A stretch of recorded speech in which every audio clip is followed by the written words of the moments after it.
செங்கல்பட்டு மாவட்டம் மதுராந்தகம் வட்டம் வீராணக்குப்பம் கிராமத்தில் உள்ள ஊராட்சி ஒன்றிய தொடக்கப்பள்ளியின் சத்துணவு அமைப்பாளராக பணியாற்றிய திரு ராஜரத்தினம் 33 ஆண்டுகளாக சீரும் சிறப்புமாக பணியாற்றி ஏப்ரல் 30 புதன்கிழமை அன்று பணி ஓய்வு பெற்றார்.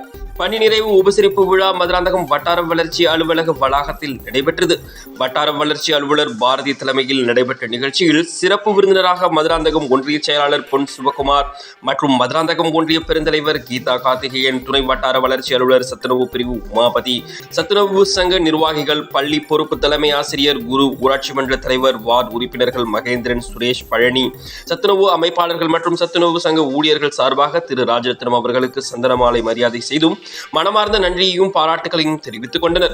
இவ்வாண்டில் முதல் பணி நிறைவு பெறும் முதல் ஊழியர் என்பதால் ராஜரத்னம் அவர்களுக்கு அவர்கள் இல்லத்திற்கு அரசாங்க வாகனத்தில் அழைத்து சென்று அரசு ஊழியர்கள் சிறப்பித்தனர்.